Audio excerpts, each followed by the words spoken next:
নমস্কার, স্কিল বাংলা চ্যানেলে আপনাদের সকলকে স্বাগত জানাই। দেখুন, ভারতবর্ষের প্রধানমন্ত্রী পিএম মোদি তিনটে দেশের একটা সফরে রয়েছেন। প্রথমে ইন্দোনেশিয়া, তারপর তার ঠিক একটুখানি দূরে অস্ট্রেলিয়া, আর তারপর তার ঠিক একটুখানি দূরে নিউজিল্যান্ড। এই তিনটে দেশের সফর সেরে পিএম মোদি দেশে ফিরে আসবেন। এবার এই তিনটে দেশের সফরে কি হচ্ছে সেটা জানা আমাদের জন্য অত্যন্ত জরুরি, কারেন্ট অ্যাফেয়ার্সের কোশ্চেন হিসেবে পরীক্ষার এবং অন্য যে কোনো সচেতন নাগরিকের জন্য। ইন্দোনেশিয়াতে পিএম মোদি কি কি চুক্তি করেছেন এবং আমরা যে অত্যন্ত একটা স্ট্র্যাটেজিক লোকেশনে আমাদের ইন্দোনেশিয়ার থেকে একটা বন্দর পেয়ে গেছি, পোর্ট পেয়ে গেছি, এবং ব্রহ্মোস থেকে অস্ত্র পর্যন্ত যে ডিলগুলো আমরা করেছি ইন্দোনেশিয়ার সঙ্গে, সেটা গতকাল এই চ্যানেলের ভিডিওতে আমরা আপডেট দিয়ে দিয়েছিলাম। এবার পিএম মোদি ইন্দোনেশিয়া থেকে গেছেন অস্ট্রেলিয়াতে। অস্ট্রেলিয়াতে বেশ কতকগুলো মৌ সাইন হয়েছে, মেমোরান্ডাম অফ আন্ডারস্ট্যান্ডিং, বেশ কতকগুলো ডিল হয়েছে। আমি মূলত দুটো জিনিস নিয়ে আলোচনা করব, যে দুটো জিনিস মারাত্মক পরিমাণে জিওপলিটিক্যাল দিক থেকে ইম্পর্টেন্ট, কারণ আমরা মূলত এই চ্যানেলে জিওপলিটিক্যাল আলোচনাগুলোই করে থাকি। আলোচনা শুরু করার আগে আপনাদেরকে একটু আমি ম্যাপটা দেখিয়ে নেব, তারপর আমি চলে যাব পিপিটিতে আলোচনাতে। এই হলো ভারতবর্ষ, তাই তো? এই হচ্ছে ইন্দোনেশিয়া। পিএম মোদি কোথায় গেছেন? এই ইন্দোনেশিয়া থেকে চলে গেছেন অস্ট্রেলিয়াতে। এরপর কোথায় যাবেন? এরপর চলে যাবেন এইখানে নিউজিল্যান্ডে। তো এই জায়গাটা আপনি যদি বড় করেন, ঠিক আছে, এই জায়গাটা আপনি যদি বড় করেন, এইখানে আপনি পেয়ে গেলেন কোকো কিলিং আইল্যান্ড, যে নামটা আজকের ভিডিওতে থাম্বনেলে লেখা আছে কোকো আইল্যান্ড, কোকো বদ্বীপ এইখানে, ঠিক আছে? দেখুন, অস্ট্রেলিয়া থেকে অনেকটাই দূরে, কিন্তু এটা অস্ট্রেলিয়ার অধীনে থাকা বদ্বীপ দ্বীপ। যেরকম আন্দামান নিকোবর ভারতের অধীনে আছে, ভারতের মূল ভূখণ্ড থেকে দূরে, সেরকমই কোকো আইল্যান্ড অস্ট্রেলিয়ার অধীনে আছে, ঠিক আছে? এটাকে আপনি যত বড় করতে থাকবেন, তারপর এর এরকম চিহ্ন আপনি দেখতে পাবেন। এটা এতটাই সাইজে ছোট, এটাকে এত বড় করতে হলো এর চিহ্ন দেখার জন্য, ঠিক আছে? এই যে কোকো আইল্যান্ড, এটা ওয়েস্ট আইল্যান্ড, এই দিকে রয়েছে প্যারাডাইস বিচ, এদিকে রয়েছে বান্টাম, ডাইরেকশন আইল্যান্ড, পালাউলুয়ার। তো এই টোটালটা নিয়ে হচ্ছে কোকো আইল্যান্ড। বোঝা গেল মোটামুটি কোথায় আছে কোকো আইল্যান্ড? আপনি যদি ম্যাপটাকে ছোট করতেই থাকেন, তখন আপনি দেখতে পাবেন আবার ভারত, শ্রীলঙ্কা, ইন্দোনেশিয়া, অস্ট্রেলিয়া, এদেরকে। এই কোকো আইল্যান্ড চলে এসছে ভারতের হাতে। কি ব্যাপার? ব্যাপারটা আমরা এবার টোটাল বুঝে নিতে চেষ্টা করব। চলুন শুরু করা যাক, ঠিক আছে? দেখুন, মেন সবার প্রথম কথা হচ্ছে যে এই যে কোকো আইল্যান্ড, এই কোকো আইল্যান্ড অস্ট্রেলিয়ার প্রধানমন্ত্রী অফিসিয়ালি ঘোষণা করে দিয়েছেন যে ভারত ব্যবহার করতে পারবে, ইউজ করতে পারবে। কোনো টাইম পিরিয়ড অ্যানাউন্স করা হয়নি, টেম্পোরারিলি বলা হয়েছে। এই টেম্পোরারিলি শব্দটার মধ্যে অনেক কিছু রয়েছে। টেম্পোরারি কদিন? 6 দিন, 6 সপ্তাহ, 6 মাস, 1 বছর, আপনি মিলিয়ে নেবেন। এই ভিডিও সেভ করে রাখুন। এই টেম্পোরারি পিরিয়ড চলতেই থাকবে অনির্দিষ্টকালের জন্য, সহজে এন্ড হবে না। এখানে কে কাজ করবে ভারতের তরফ থেকে? ইসরো কাজ করবে। আপনি ভারত মহাসাগরে এই রকম একটা স্ট্র্যাটেজিক লোকেশনে ইসরোকে জায়গা দিয়ে দিচ্ছেন। ইসরো ওখান থেকে কি কি জিনিস ট্রেস করতে পারবে, আশা করি বুঝতে পারছেন ইসরো সম্পর্কে যাদের আইডিয়া আছে। অফিসিয়ালি কি বলা হলো? অফিসিয়ালি বলা হলো যে ইসরো স্পেস ট্র্যাকিং টার্মিনাল বানাবে এই কোকো আইল্যান্ডে। এখান থেকে মহাকাশের অনেক কিছু ইসরো দেখবে, ট্র্যাক করবে। ইসরো আর কি কি ট্র্যাক করতে পারে আমি এই ভিডিওতে ডিটেল বলবো না। যেগুলো বলা যায় না সেগুলো আমি যেটা করে থাকি এই চ্যানেলে, যে হিন্টসটুকু দিয়ে রাখি, বাকি আপনারা ম্যাচিওর্ড প্রত্যেকে আপনারা বুঝে গেলেন যে গোটা ভারত মহাসাগরে ভারতের উপস্থিতি, ভারতের সার্ভেলেন্স কতটা স্ট্রং হয়ে গেল এই একটা দ্বীপ আমাদের হাতে আসার মাধ্যমে।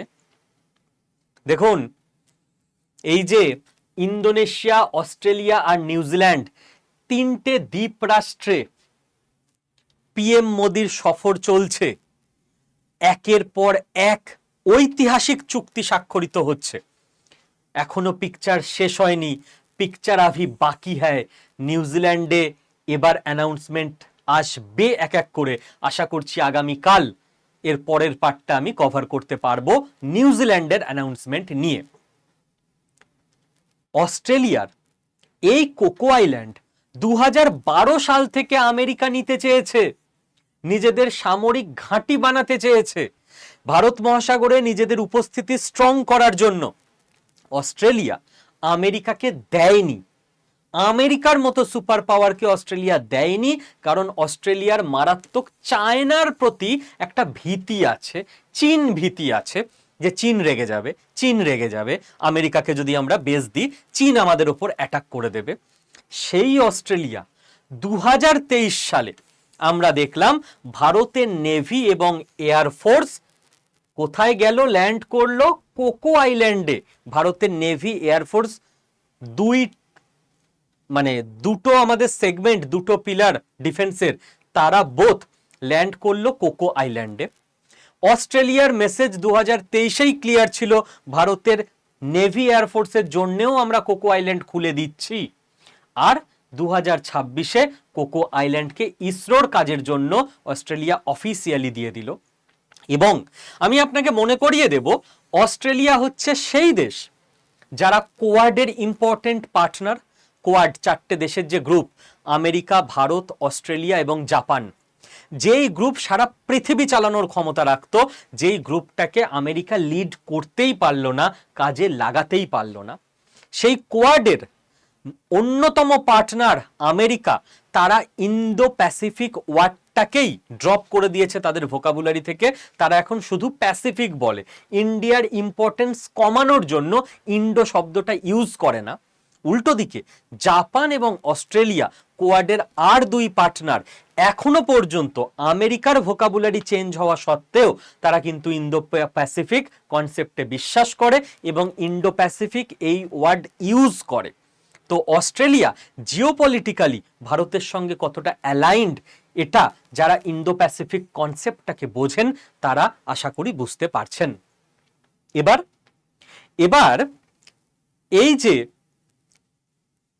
কোকো আইল্যান্ড স্ট্র্যাটেজিক্যালি ভারতের অবস্থানকে কতটা মজবুত করে দিল, ভারতীয় নেভিকে, ভারতীয় এয়ারফোর্সকে। কালকে চীনের সঙ্গে কোনো যুদ্ধ হচ্ছে, ভারতীয় নেভির উপস্থিতি ওই পয়েন্টে, রিফুয়েল করা, যে কোনো কিছু সারাই করা, আমাদের নেভাল অ্যাসেট, ইন্ডিয়ান এয়ারফোর্স তাদের রিফুয়েলিং করা, তাদের গোটা যে একের পর এক যুদ্ধের সময় কি হয় না, আপনার ব্যাক এন্ডে যে অপারেশনস চলে সেটাকে প্রচন্ড মজবুত রাখতে হয়। আপনার যে লজিস্টিক চ্যানেল, সেই লজিস্টিক চ্যানেলের চেনটাকে, সাপ্লাই চেনটাকে রেডি রাখতে হয়। সেইটার জন্য এই লোকেশনে কোকো আইল্যান্ড অত্যন্ত গুরুত্বপূর্ণ ভূমিকা পালন করবে। এটা গেল প্রথম কথা। সেকেন্ড কথা, আর একটা ডিল হয়েছে, ডিল অনেকগুলো হয়েছে, আমি জিওপলিটিক্সের দিক থেকে যে দুটো ইম্পর্টেন্ট সেই দুটো নিয়ে কথা বলছি। সেটা হচ্ছে ইউরেনিয়াম ডিল। স্যার, এই যুদ্ধ চলাকালীন ইরান, আমেরিকার, ইন্ডিয়া, কানাডার সঙ্গে ইউরেনিয়াম ডিল করলো না? ইয়েস, সেই ভিডিও এই চ্যানেলে ছিল। এবং ইউরেনিয়াম পেয়ে গেলে আমাদের যে কিভাবে কেল্লাফতে হয়ে যেতে পারে আপনাদের বুঝিয়েছিলাম সেই ভিডিওতে।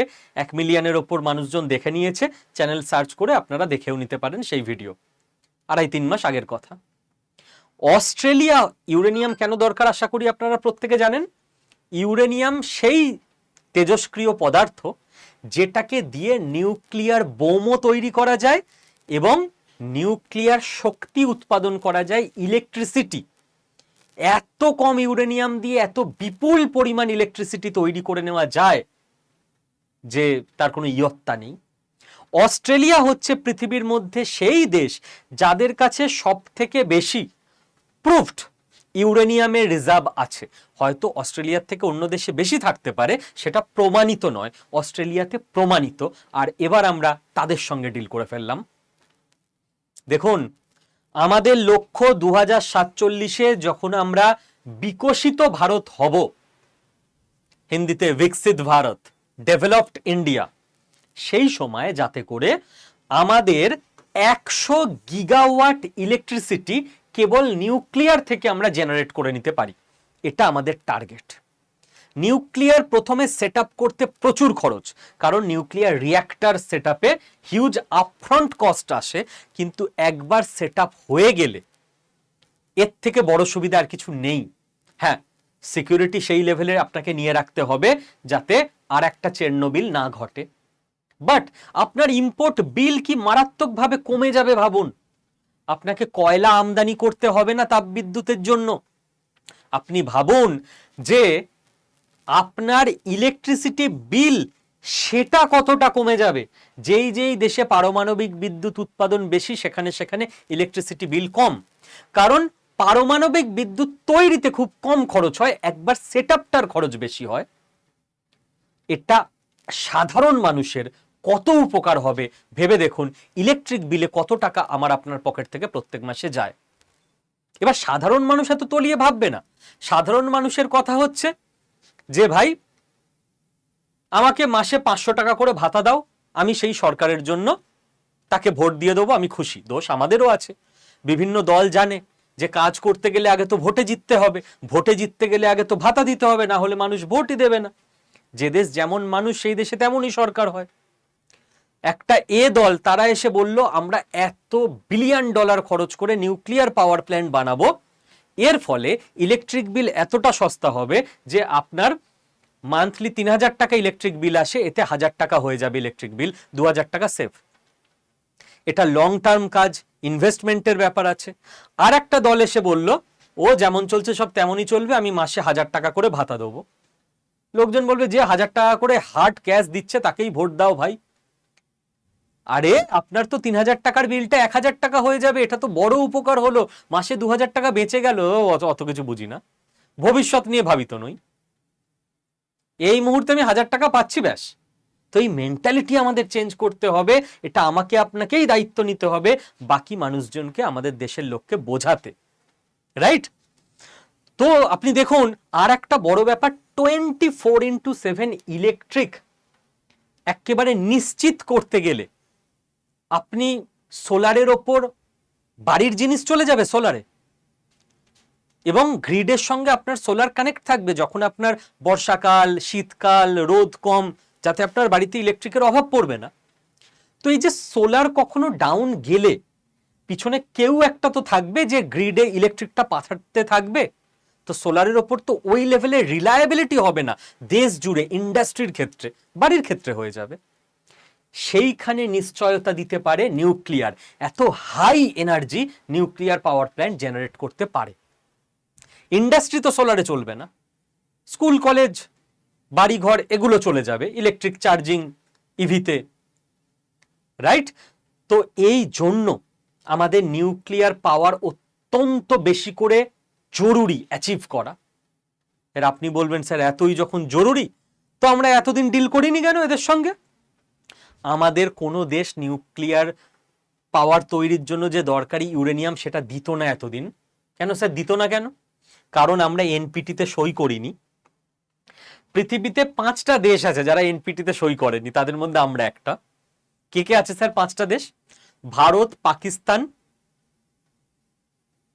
সাউথ সুদান, নর্থ কোরিয়া আগে ছিল, 2002 বা 3-এ নিজে বেরিয়ে গেছে, আর 5 নাম্বার আমার ধারণা ইসরায়েল। এই 5টা দেশ এনপিটিতে সই করেনি, পৃথিবীর বাকি সব দেশ এনপিটিতে সই করে দিয়েছে। 191টা দেশ এনপিটিতে সই করেছে, 191 + 5 196 টোটাল দেশ। এনপিটি কি স্যার? নন প্রলিফারেশন ট্রিটি। নন প্রলিফারেশন ট্রিটি কি স্যার? এখানে লেখা আছে যে পৃথিবীতে 5টা দেশের কাছেই নিউক্লিয়ার উইপন থাকবে, আমেরিকা, রাশিয়া, চীন, ইউকে, ফ্রান্স।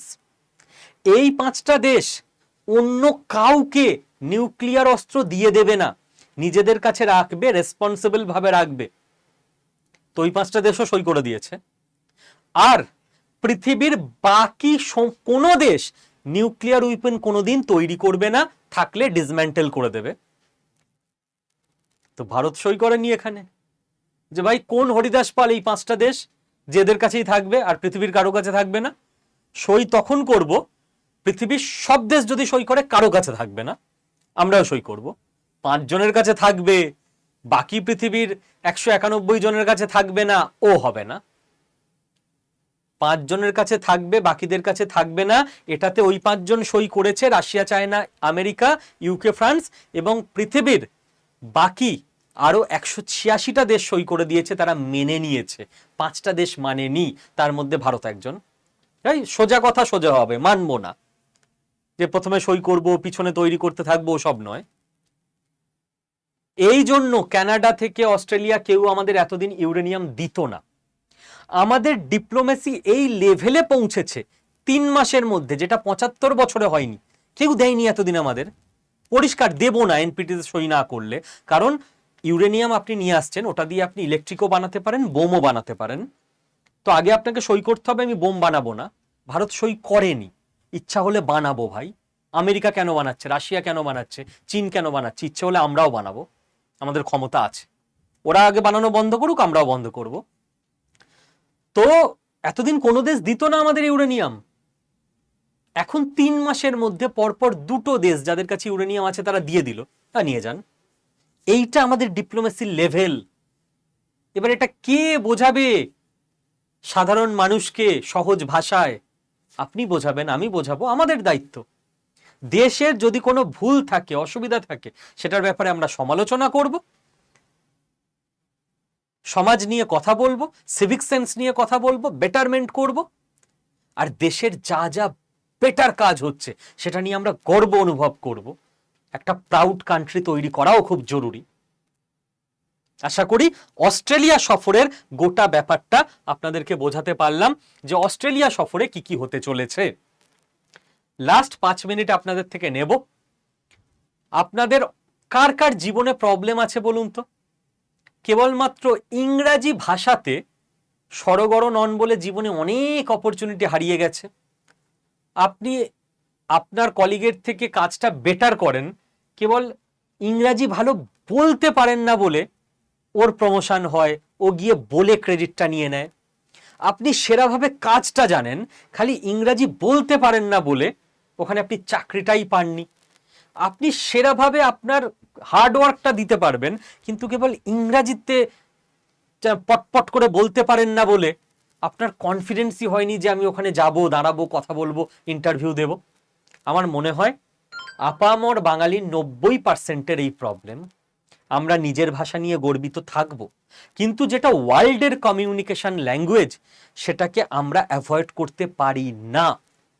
তাই আপনাদের ল্যাঙ্গুয়েজের প্রবলেম 8 থেকে 80 যে যে আছেন বা যারা বয়সে ছোট আছো, আমি সলভ করব, স্কিল বাংলা সলভ করবে, আড্ডা 24/7 টিম সলভ করবে। স্যার আমি তেমন কিছুই জানি না, আমার ইংরাজিতে জিরো লেভেল থাক। ইংরাজিতে কথা বলতে, ইংরাজি বুঝতে, গ্রামার জানতে হয় না। 4 মাস সময় দিতে পারবেন আমাদেরকে?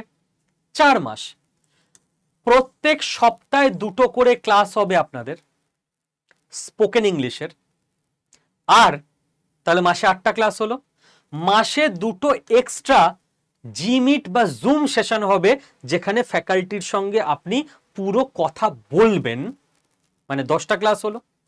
আপনাদেরকে নির্দিষ্ট হোয়াটসঅ্যাপ গ্রুপে নেওয়া হবে, যেখানে আপনাদেরকে ভোক্যাবস দিয়ে দেওয়া হবে যাতে স্টক অফ ওয়ার্ড আপনার কম না পড়ে।